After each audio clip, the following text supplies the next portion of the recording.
As above, so below.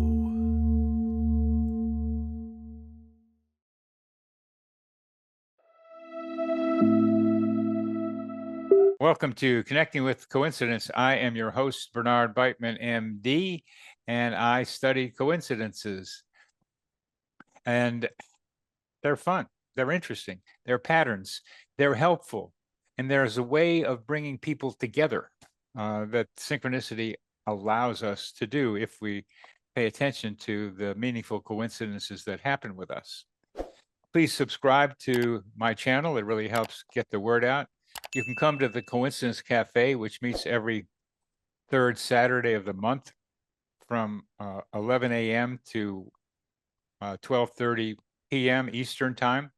And you can go to my website, coincider.com, or just put my name in your search engine, and I can get it to you, or the coincidenceproject.net, which is going to have a link below. And you can sign up for the Coincidence Cafe, where we tell each other coincidence stories. And you can get my book, Meaningful Coincidences. It's on the cover's on the door up to my right. It's a pretty comprehensive view of what meaningful coincidences, synchronicity, and serendipity are about. My story today is called The Singer Connects with My Purple Sweater and My Eyes Above the Sweater. And this is back in my hippie days in the late 60s. A lot of dance places out on the ocean in San Francisco. So I went to a dance hall that wasn't the Family Dog, for those of you who remember those days, but at the south end of Golden Gate Park. When the crowd was murmuring at the back of the hall when the band started up, and the woman singer started pushing her tune to engage them, the crowd walked into the empty space, so I walked out into the empty space between the crowd and the band. And there's a lot to be said for that empty space between things. Things happen in that empty space. And in that empty space, I crossed my arms over my mother's lovely purple sweater she knitted for me, and stood there looking directly at her. The singer caught my eyes. Her face lit up. Her energy flowed between us, radiating through me and reverberating through me from her to the back where the audience was gathered. That triggered the action. The crowd moved into the empty space and began dancing all around me. It was as if I had connected her to the audience. The funny thing was, I stood there looking at her and watching her sing, and during the second song, some dude walks in between me and her. He just walks in between. Here's me, there's him, and it blocks the energy. And I felt nothing. And it was evidence to me that somebody didn't like me doing that. And that suggested that there was something going on that helped generate not only her ability to sing, but some guy in the band, or one of the managers, who didn't like what I was up to. Well, we got another guy who does things some people aren't up to, and that is Rizwan Virk. And he's got a lot of ideas, and one of them is one of our favorites. Is like we're in a simulation, and we'll get to that. And a lot of people get mad at that. That's what I'm trying to be able to say. They don't like the idea.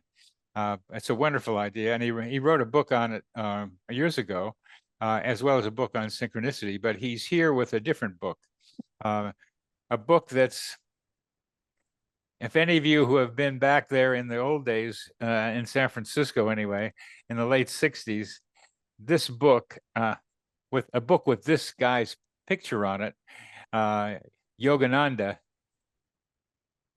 Autobiography of a Yogi, was passed around among us hippies because this guy did some weird things, like come back from death, for example. That was one of his favorites. And he did a lot of other things, and we're going to be talking about them. But what Rizwan has done is update and question some of what this really amazing man had done in his life and recorded for us. Well, Rizwan is a graduate of MIT and Stanford.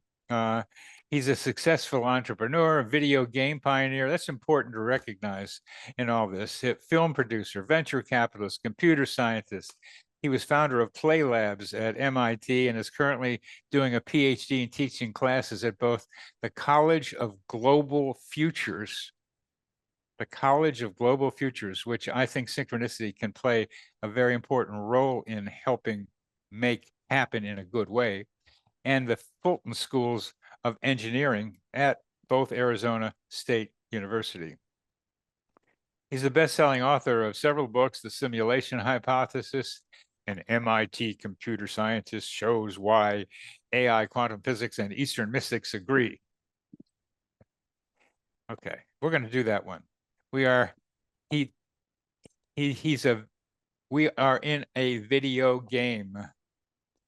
That's what they think. And now he's a game guy, and it's really fun to think about this. And we'll have some more fun thinking about it together. He's done several other books that are worth paying attention to, but he's a gaming partner, and he's invested a lot of he's an investor in a lot of startups that have been quite successful. He's a very, very entrepreneurial guy who's got some beautiful, wonderful ideas. And for having his taken this old book and updated it is a marvelous contribution to our thinking about spirituality and its ramification. So welcome, Rizwan Virk to our show. Well, thanks so much for having me on your show. It's great to be here with you and talk about, these kind of very fun subjects. That's what we will that's what we will be doing.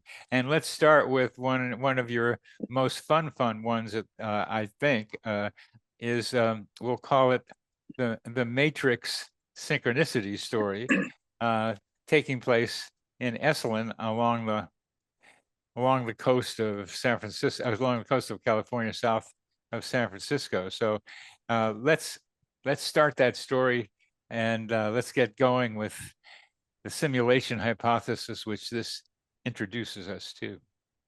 Yeah, absolutely. So, this is one of my favorite synchronicity stories involving me, even though I wasn't physically there.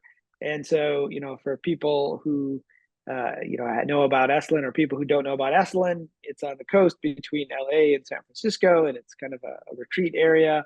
And so this story takes place in 2019, right around the time of my book, The Simulation Hypothesis, coming out, which I released on March 31st, 2019, because that was exactly 20 years after the Matrix movie came out in March 31st, 1999. And so there was a weird, timing synchronicity there. And one of the guys, who I had sent a release copy of my book was Jacques Vallée, whom some of your listeners probably know. And he happened to be at Esalen along with a number of other people for a private workshop that was hosted by Jeffrey Kripal from Rice University, who is doing the Archives of the Impossible and has written about a lot of this stuff. And he tends to be a hub for people within the UFO experiencer world and paranormal world as well. And so they were holding this private conference, and the last person to speak before lunch was Jacques, and he had just read my book. So his presentation, as Jeffrey told it to me, was like, Riz Virk this, Riz Virk that. You got to really check out his book, The Simulation Hypothesis, as bringing up this idea that the world may not be real. And the last slide before lunch Jacques showed was a picture of my book, as it was told to me. And so everyone had my name and my book and the Matrix on their minds. And so then they broke for lunch and they went out to the cafeteria. And who did they see in the cafeteria but Morpheus himself? Right. So it turns out Lawrence Fishburne, the actor that played Morpheus from The Matrix, was actually at Esalen that day. And they were like, whoa, how did this just happen? Right. And so it was a pretty big coincidence, linking together, the Matrix, my book, and the folks that were gathered at Esalen that day. And I have heard this from Jeff, who organized the workshop, and I've heard it from a number of people that were actually there at the workshop. And so that's one of my favorite synchronicity stories. Even though I wasn't physically there, I verified it now from multiple people. So it happened. Yeah. It happened. And one of the questions that I love to ask is, what did this mean to you? And it's just not just you. This is a group synchronicity. This is not just happening for one person or between two people. This is a group one. And what did it do to you to hear about it? And what did you hear that it did to the group? Well, yeah, I mean, it was a group synchronicity, as you said. And for me, it happened right around the time I was releasing this book, right? So for me, it was a huge validation from the universe. When I talk about synchronicities in my previous book, Treasure Hunt, I talk about clues. And sometimes we get clues as coincidences and synchronicities, and if we're follow the clues, just like an Indiana Jones film, right? You follow the clue, you get to the next clue, and it shows you that you're on the right direction. And so for me personally, uh, you know, th- that book that brought together a lot of threads of my life. I had kind of lived a double life, if you will. During the day, I was doing tech companies, I was building video games, I was dealing with investors, and then on the weekends, I'd be jutting off to places and exploring consciousness, like shamanic dream work and lucid dreaming and OBEs and stuff and UFOs. And so, that book was my way to try to bring all of this together. And so for me, it was a huge clue that I was on the right track, that this was in fact part of my future. And I feel like we get those clues, and I think that was true. That ended up being my best-selling book, and it has been really a way for me to be able to talk about this stuff within the halls of academia and science, as well as with people that are experiencers. And these two don't always talk, as you may know. And I think for the group, it was just a validation to pay attention to this idea that what we think of as the physical world, there's a lot more going on than meets the eye. And Jacques himself has talked about this idea of a technological synchronicity. We can talk more about that, later, but how these things might actually be related within an informational framework that sits behind the rendered world. So I think for the group, it was kind of an eye opener to pay attention to these ideas. And that whatever they were doing there, again, it was another clue that whatever they were doing there, these topics were important. One of the things that I think that group coincidences like this do is make the group more cohesive. They share a similar experience that has an emotional quality to it. Wow. Awesome, or far out and groovy, however age you want to use, that they do something to not just the individual, but to the group cohesiveness. You weren't there, but do you have any sense about what happened, how it influenced the rest of the people there? Well, I've talked to a few people there, and one of them came up with, he said his first thought was, "Oh, did we just conjure up Lawrence Fishburne? Did we just create him?"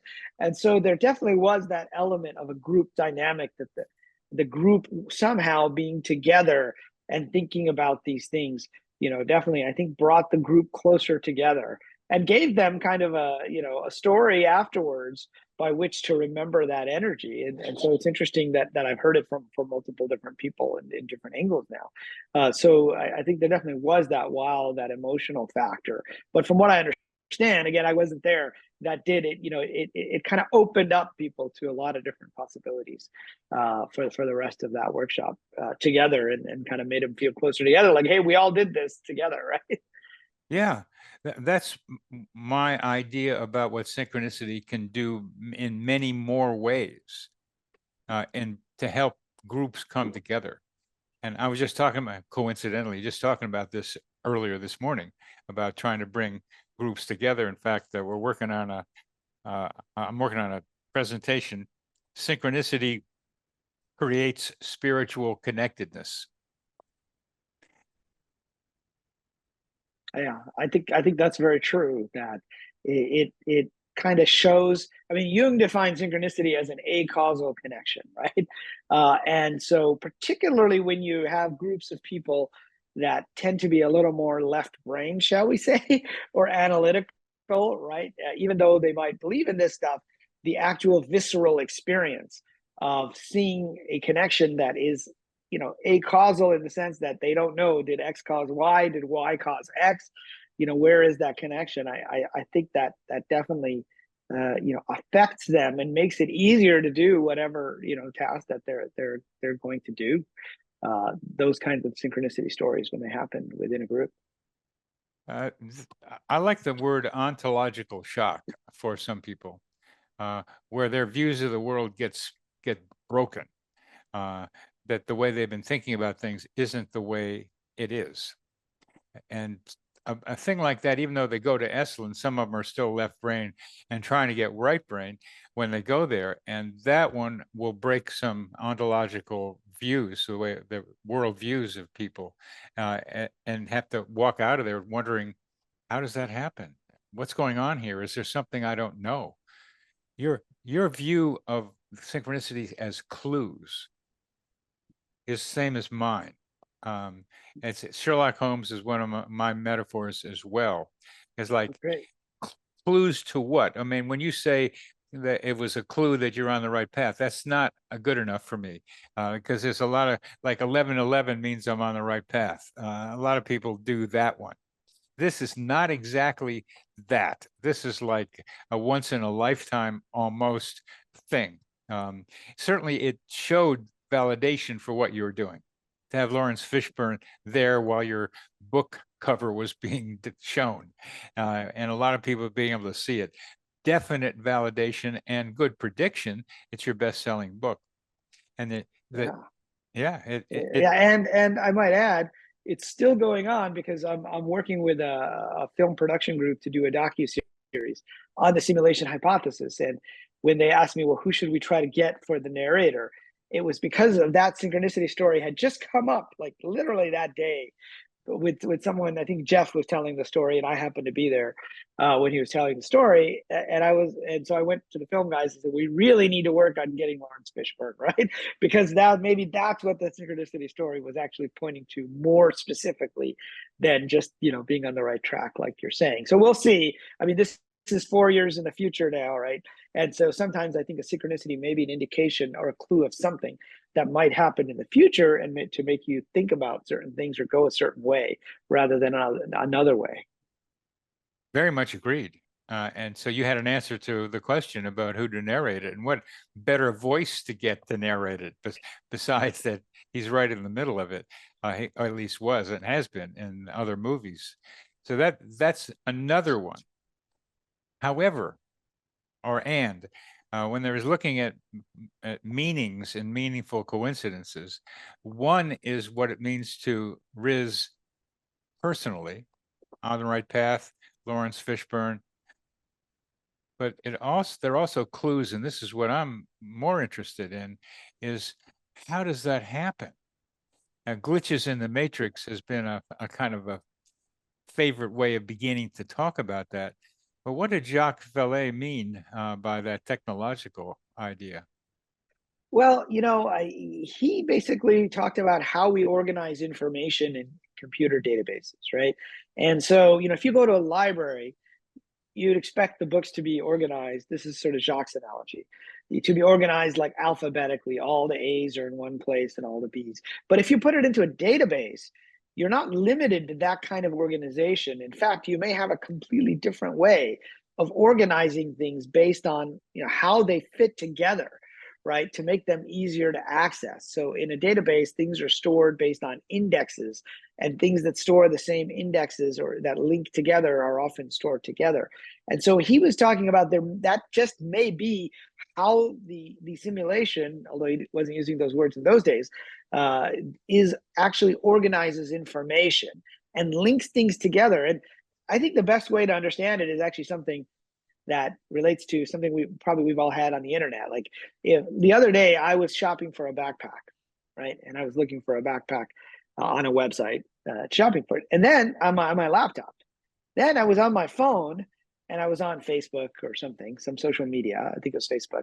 And I saw an ad for that exact backpack, right? That I had been looking for. Now, if I didn't know anything about computers, I would say, okay, there's something weird and magical going on here, because how did it know? But I happen to know that there's these things called cookies that are in our browser that get stored, on the website, which then get shared with advertisers. And then those advertisers can say, target those people that have been on this website. So there's an informational architecture to how it's working. But if I didn't know that, I would say, oh, that's an acausal connection. There's no cause there, right? But in fact, there is a cause. It's just a cause that we can't see because we only see what I like to call the rendered world. We're not seeing the informational structure that's behind the rendered world. Like in a video game, you render the world, but the world is based on the information that's coming from the server. It's not like a physical reality in and of itself. So that's, I think, where he was going with that, and that's at least my interpretation. I mean, I can't always speak for Jacques. He's a very deep, thoughtful guy, as you know. But I believe that, to me, that was one of the things that he's talking about. Like he and a woman named Diana Pasoka. I don't know if you've read her book, American Cosmic. She's a professor of religious studies, UFOs, technology, and religion. And so, she actually pointed that out to me, and it was in her book as well about Jacques. And then I went back to what Jacques had said. And that's kind of where I came up with this analogy of these cookies. I think is a really good way to think about it. Yeah. And how does that enter into your thinking about being in a simulation, the cookies that you just described?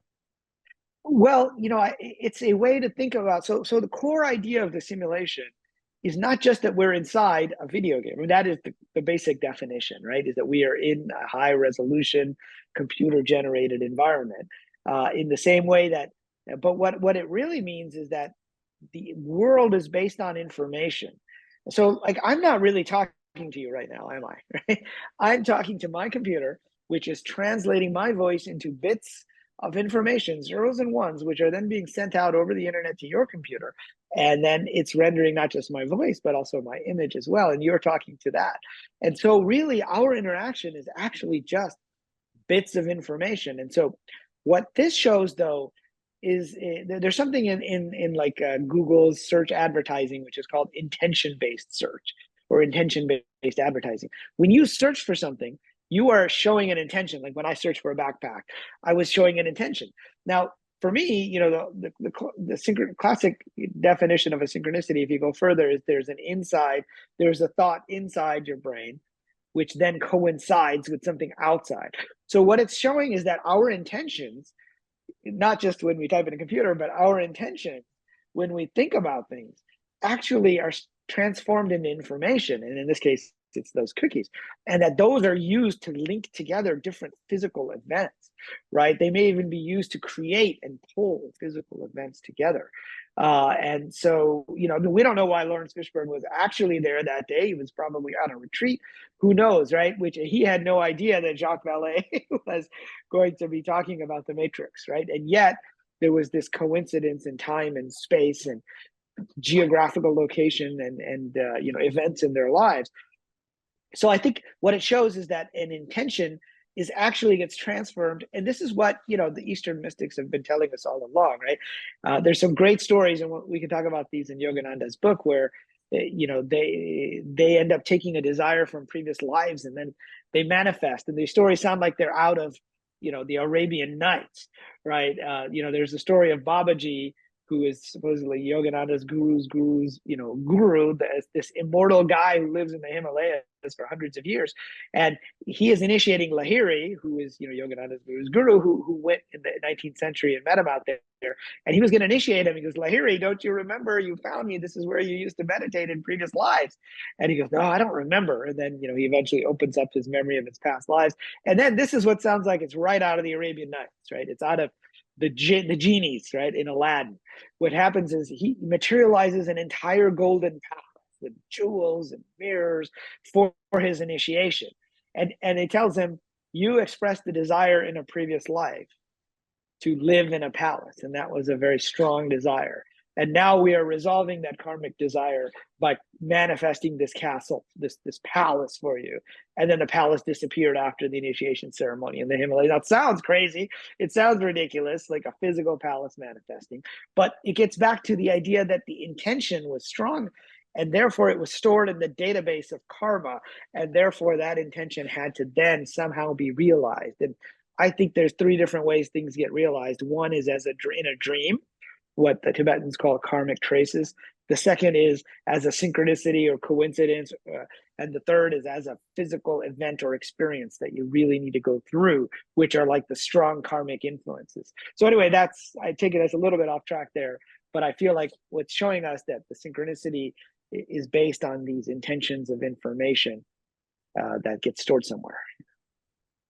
No, not out of, definitely where I would hope we are going, because what you said in the midst of what you were saying was karmic, stored. The intention is stored karmically. And I wonder if you would explain what you mean by an intention being being stored karmically. Well, so, our traditional ideas of karma, right, is, you do something to someone and then it gets done to you, right, in a future life. So that's kind of a simplistic, way of describing it. But rather, I think, karma is defined as the law of action. And it's rather that you plant seeds, and that these seeds, again, most of what we hear about in the Vedas and even in the Judeo-Christian religions, they're all using metaphors. And they're using the metaphors that were appropriate to the time. And so people would understand them. And so they use the metaphor of a seed gets planted, and then eventually the seed sprouts and it gets watered in a future life. But, it's not just about actions. It's also about what makes an impression on us.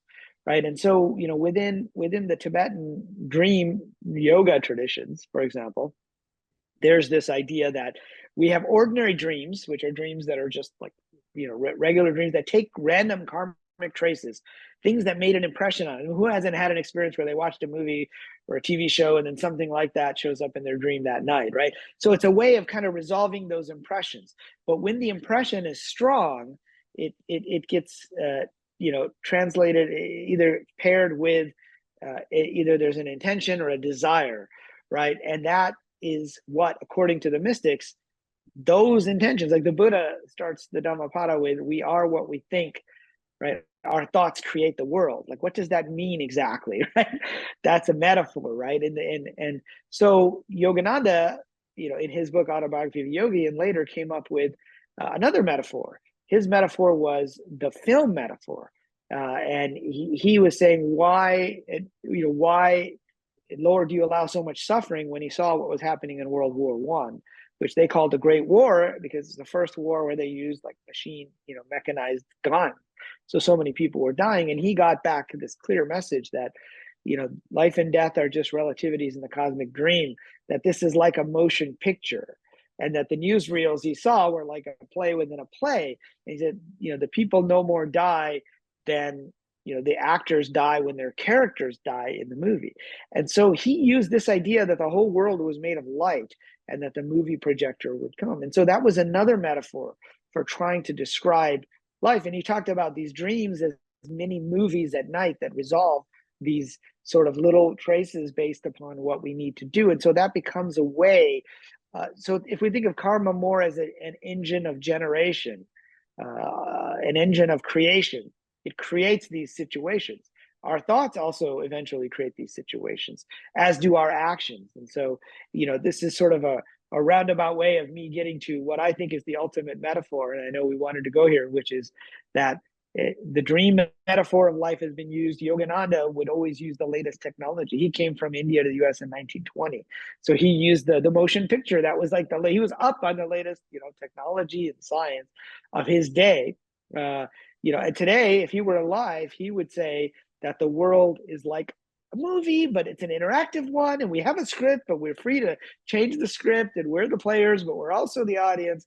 So I think he would say we are like, the world is like an interactive video game, right? It is like a computer, massively multiplayer online role-playing game that we all come to. And so our thoughts are part of what we do in this game, and they are the source of the challenges and quests and experiences that we have. And so I think, basically our thoughts become the information that is used to generate the world. That's my interpretation of what a lot of these older sages were saying. And I think, for people today, they understand social media, they understand computers. Those are the metaphors that we would use today to try to describe what in the end may be undescribable in words, right?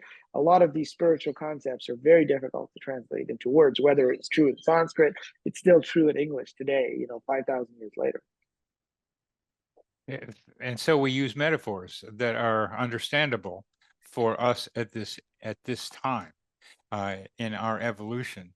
And now the simulation one is what Yogananda would have used, or his surrogate just used in this book, is it's an up. This guy, ladies and gentlemen, has updated one of the classic hippie, at least philosophical, spiritual books. He's updated it.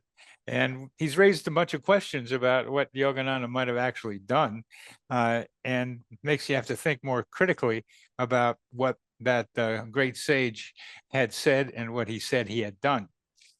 My question still, Riz, is at the interface of having an intention and somehow having a seed planted.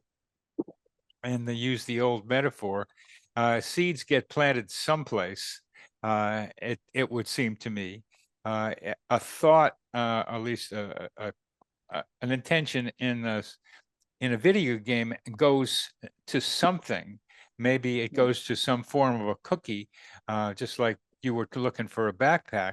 So I'm trying, and I conceptualize the psychosphere as the atmosphere, at the mental atmosphere in which these things happen, and that it can be described and can be visualized, so that a thought and intention goes out there and begins to find a similar resonating something that is at the similar frequency, and using the idea from that of what you're looking for is also looking for you.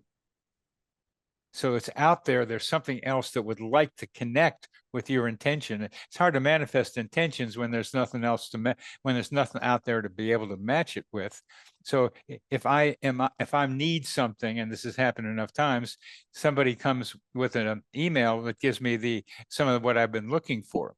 So part of the challenge in this world, and we're not talking about the next world, is being able to imagine intentions that are doable in this current reality. That's my idea about. What do you think about these ideas I just try to throw at you? Well, yeah, I think they're very interesting, and I think you're getting at something that's really important, which is that, and it ties back to what I was saying earlier about Jacques and the information architecture of the world, right? Because the way that software works, right, in a database, is you search for, other records that might have the same index. Yeah. Right? And in my book, The Simulation Hypothesis, I described the whole algorithm for how karma could work.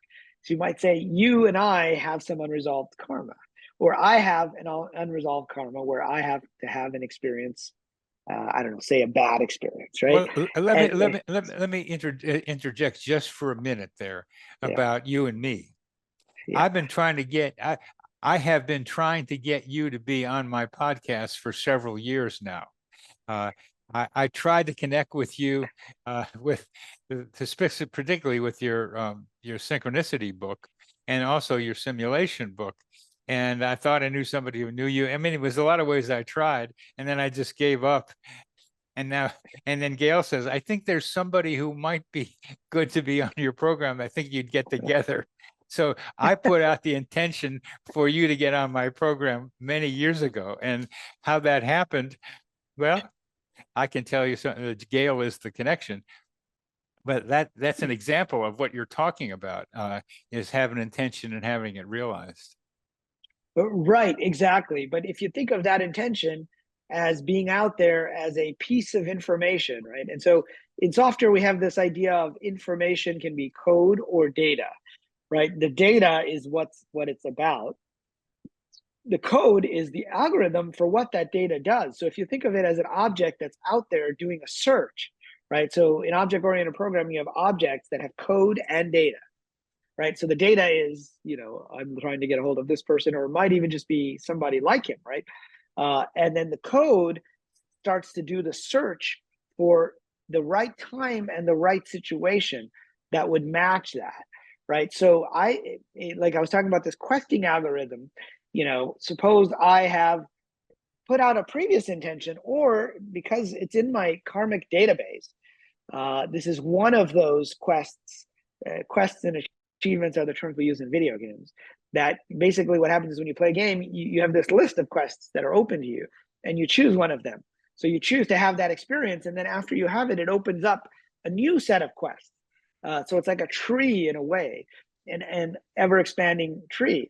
And so, I might have an intention from a previous life to do something, around synchronicity. And you clearly, have been working in this area, right? In synchronicity. And so when you do a search in a database, you can say not just who has a similar intention, you can say, is there a specific person, right? If so, are they in time or space at the right time or space to make this connection? And then it's like what we call a multiplayer quest in video games, where two people together decide to go on what's called a raid, or a bunch of people say, okay, at this point in time, we're going to get together and we're going to, take our wizards and our our warriors to go storm the castle, right? To fight the orcs, or whatever the case may be.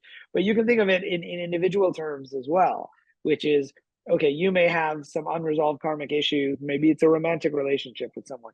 They may also have that issue, but the timing isn't necessarily, right in a particular lifetime. But then there are points when you do the searches and you kind of see where people are physically and in other areas. And then when it comes together, it's like agreeing somehow on doing this quest together. And I feel like a synchronicity is, and the coincidences that happen around synchronicities are like perfect little examples of that. And then the bigger examples are when you got actual big events that coincide and work out, pretty well for doing that. And sometimes it's a quest that's in our future, and we have a kind of we have a glimpse of it, right? When Yogananda was a boy, he had this vision at 8 years old of these yogis meditating, and he said, who are you? And he said, we are the yogis of the Himalayas. And, from that point, he kept trying to run away from home, right? He kept trying to run away to go to the Himalayas to become this wandering yogi. He wanted to go find a master. And yet, he was right in that was a glimpse of his future as a swami, a wandering swami. He was wrong about the location, right? He rarely, if ever, went to the Himalayas. I think he got there once in his lifetime, even though he spent like most of his childhood trying to run away there. But he was wandering around America. He became a wandering monk, around America during the 1920s to 1950s when he passed away. And so we get glimpses of future quests and things that we're meant to do. And then sometimes we have to wait for the confirmation and the right opportunity. There was another story of him where he was meditating. He had set up a small school for boys. He was a young swami, and the only room he had to meditate was in the storage room. He like pushed aside some boxes, and he would sit there and meditate. And that was supposed to be his cave from the Himalayas, because he rarely, if ever, got there. Then he had this vision of these white, Caucasian faces. And, he got up and said, wow, okay, I think I'm supposed to go to America, even though he'd never met an American at that point in time. And then as soon as he got back to Calcutta, he got an invitation to speak in Boston at a World Congress of Religions in 1920. And that was an external validation of this insight, this internal vision that he had. And, but then he still had plenty of obstacles from there on. But it was like this vision, it was a glimpse of the future, but he still had to get through these obstacles. He had no money. There hadn't been any ships out of India during World War I. He had to get on the first ship. He didn't have a visa, and all these obstacles eventually melted away. But it was a strong indication of something that he was meant to do. And I think we get those too. And then the synchronicity or coincidence gives us the opportunity to move forward. It's the timing, I think, sometimes that it reveals to us. What he did was be prepared to seize the opportunity. Yeah, I agree with that. But also what's interesting is that one of the lessons that I draw out in my book, in Wisdom of a Yogi, is sometimes the universe gives you an unexpected task. And in this sense, he wasn't necessarily the best guy to go to America and represent the Swami order, right? He had never given a speech in English, right? Think about that. I mean, he barely finished 2 years of college, and he didn't even want to do that. His guru made him finish because he had an inkling that he might go to the West and he knew education was important. And so because of that, he knew enough English, but he had never given a speech in English. And so he was a young Swami. He was, it would have been much better for them to invite, somebody a little more distinguished who had given speeches and had given speeches in English. But it turns out that was his karmic task, right? That was part of his script in his life. And he chose to accept it at that point. There's a whole bunch of stories around, how he made that decision. But sometimes the universe gives you a task whether you're ready for it or not, right? It just kind of places it in front of you, and it's up to you to take that opportunity. And the same thing happened to me with this book, by the way. So a few years ago, I had written about the simulation hypothesis, trying to tie together Eastern Indian ideas with this new technological ideas of video games, computers. And I had been sick for a little while, and so I ended up writing a few random blog posts on why Autobiography, Yogi meant so much to me, because it had all these crazy stories of these gurus. And when I read it when I was young, and it opened up my mind to that these things might actually be possible, the cities are superpowers. And then I forgot about it. And then on the 75th anniversary of Yogananda's book, HarperCollins in India decided they wanted to do something, and they wanted to write a book about Autobiography of a Yogi, and they weren't, but about lessons. And then they decided, they just came to me. It just came in an email, which is how invitations come. We'd like to do a new book about lessons learned for Autobiography Yogi. Would you like to write it? And we want it to be a more modern book. And I said, are you sure you want me to write it? Right. Well, first of all, I'm a businessman and an entrepreneur. I'm not a Swami. I'm not even a Hindu, right? I was born in Pakistan with an Islamic background. They said, no, we think you're the right person to write it, right? And so somehow there were some forces at work in the universe, completely unknown to me, that saw my writings, including, I had mentioned Yogananda a few times in my previous books, that came with that invitation. And I wasn't sure if I was ready to do it, but I had this sensation. Sometimes with synchronicities, or we get a bodily sensation. That's another type of clue that this is, an important thing to do. And I got a bodily kind of electric feeling that I knew, okay, this was a task that I wasn't anticipating, right? I didn't have the intention to write this book, at least not consciously. And it was dropped in my lap. And that's another way I think that we get this idea of what direction to take. Oh, I'm so glad you told that story, because it was a parallel to Yogananda himself. He wasn't prepared to do it, neither were you, and you both did it. So that's a nice parallel between the two of you.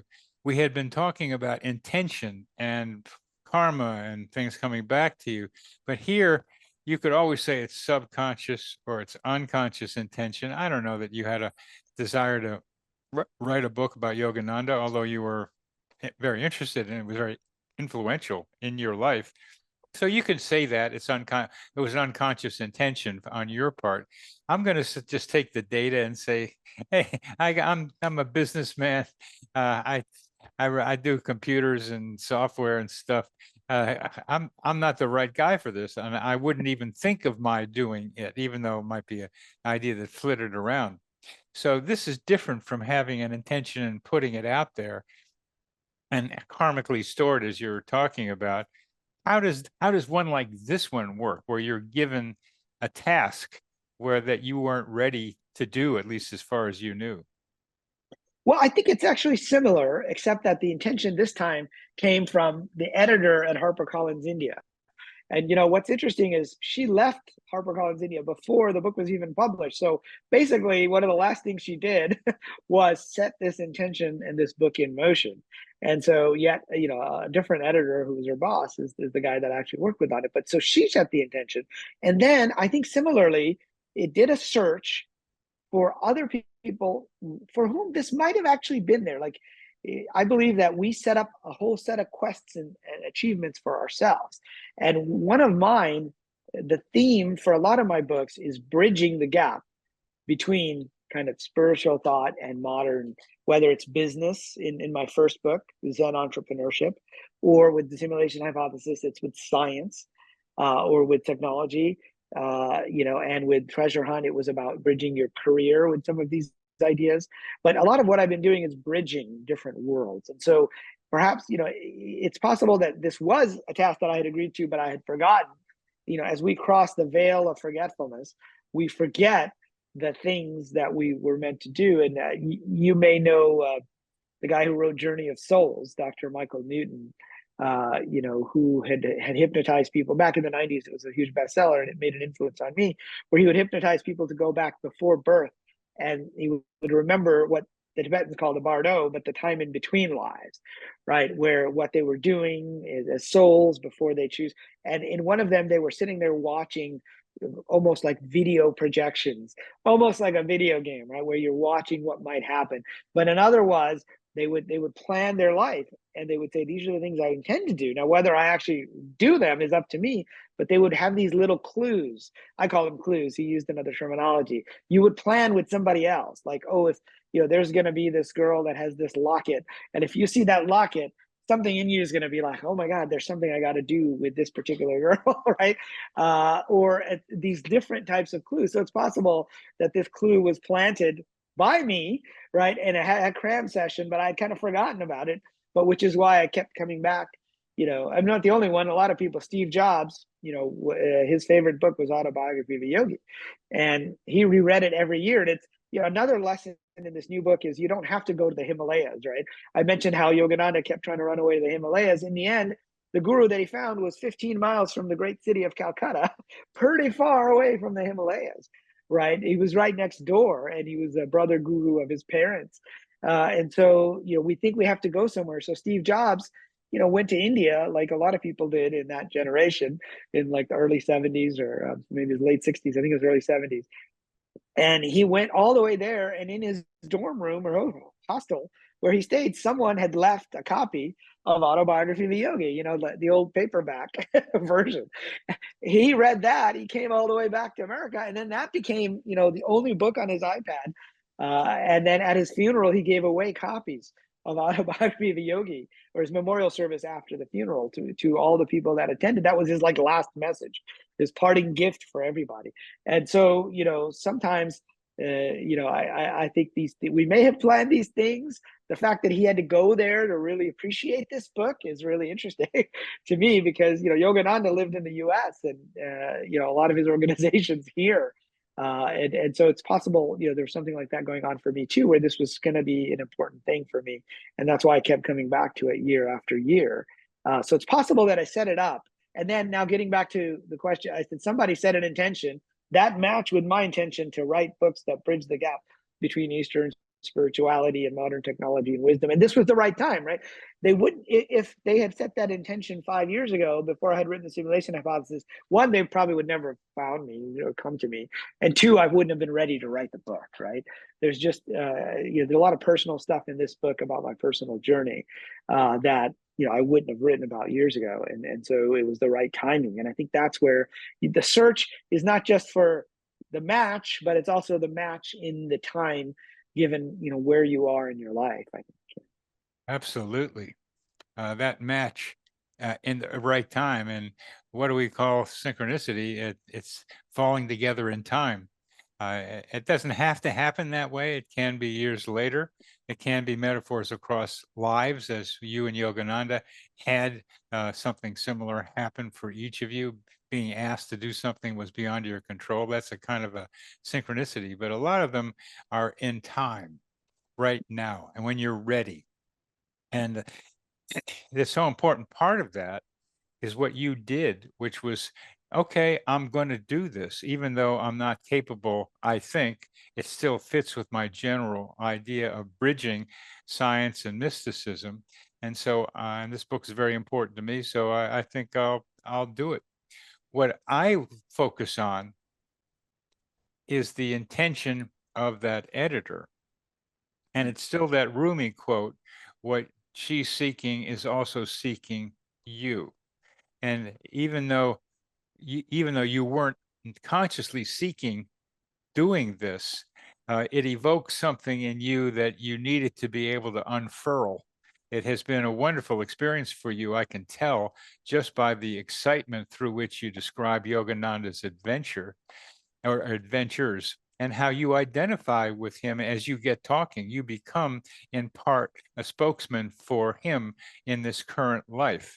And it comes through your heart and your mind when you get going, when you got going about him and what he was doing. I was not just listening to you, I was listening to the experience of Yogananda having to say yes to Boston and then trying to figure out how to do the English and the passports and the boats in World War I. It was a story that you are very much identified with, and that so that you have channeled him, as people like to say, in the way that you express yourself. And I have been told that, I was at the Self-Realization Fellowship headquarters just a couple of weeks ago in LA. And, some of the monastics, the monks who were on the board, they were telling me how they loved my book because they had read Autobiography of a Yogi many times, right? I mean, these guys are part of the organization. They've read it many times, but my book gave them a chance to really think about the lessons in the stories. And I'll tell you another story that came up during the writing of this book, which relates to some of what we've been talking about. So I decided to write the book. I started writing it and I had a tough time getting going. Like I was able to write, the first chapter or two, and then I was at a bit of a writer's block. Not really a block, but kind of I needed something to help kind of move things along. And one of the lessons in the book is lesson number 9, which is take time to go on little or big pilgrimages. Right. And Yogananda would do this, whether it was a small pilgrimage to a temple at the outskirts of Calcutta when he was a boy, right? He would take the buses, multiple buses, and work his way, or he'd go find some place a Swami lived. But he'd always spend time, taking these little pilgrimages. He called them afternoon pilgrimages, to go see the levitating saint, for example, or different saints. And but taking pilgrimages to places is something that was really important to him, and it comes out in stories.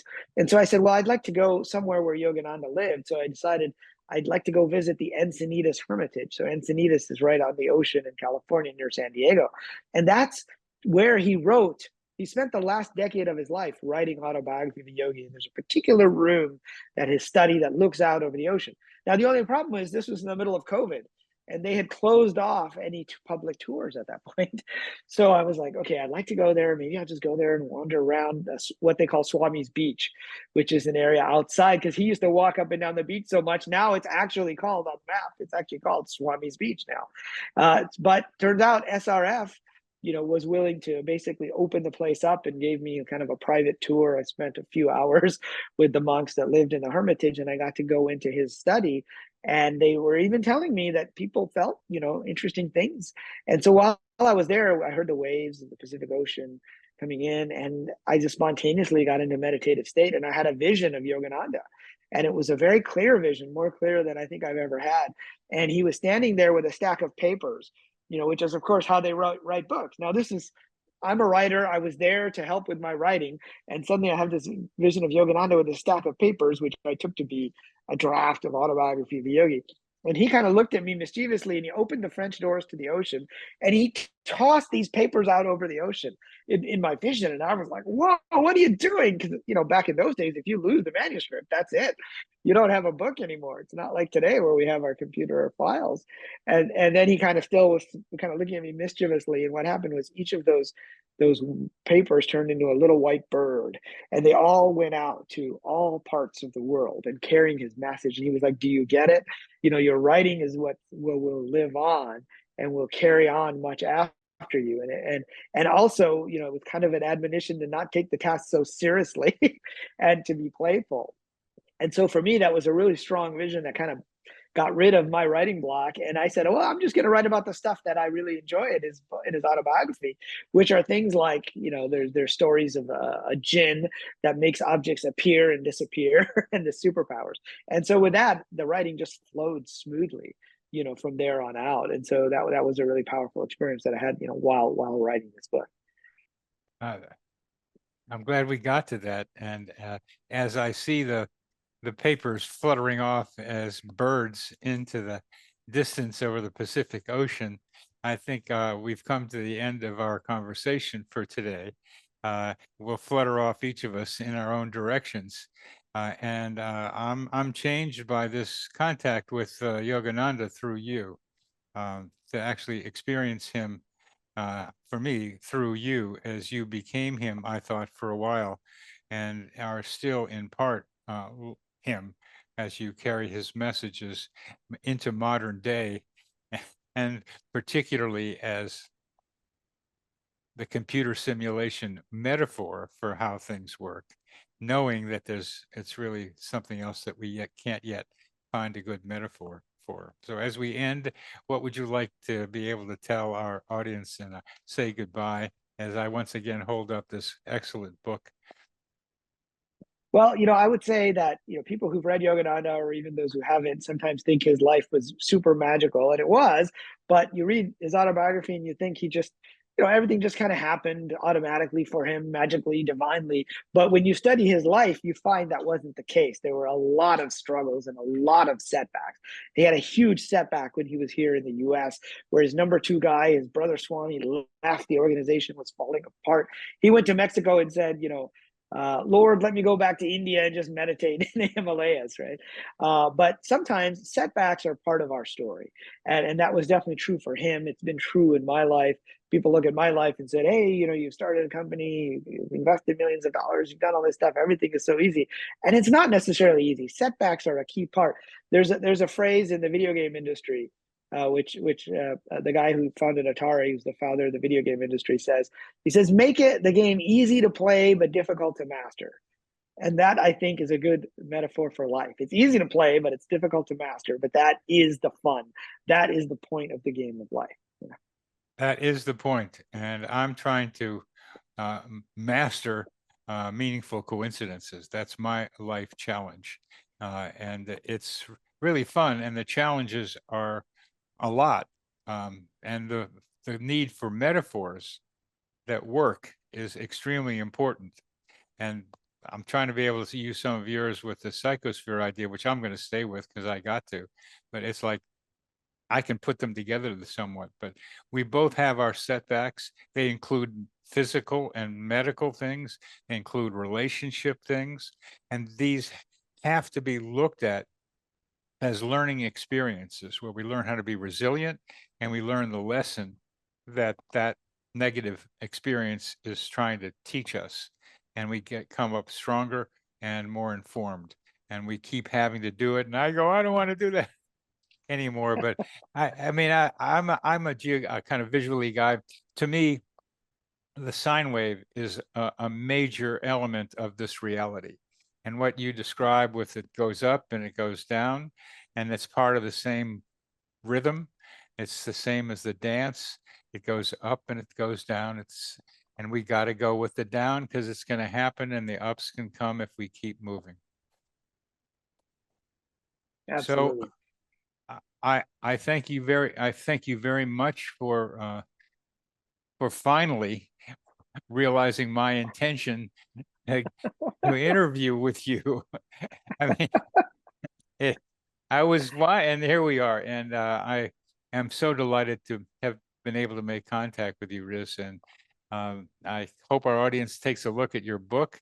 Again, it's Wisdom of a Yogi. It's based on the autobiography of a yogi. Yogananda was his name. And you can get a little taste of Yogananda by paying attention to Rizwan here today. So thank you very much for being with me today. Thanks so much for having me on. This psychosphere is our mental atmosphere, like a hologram of cosmic consciousness.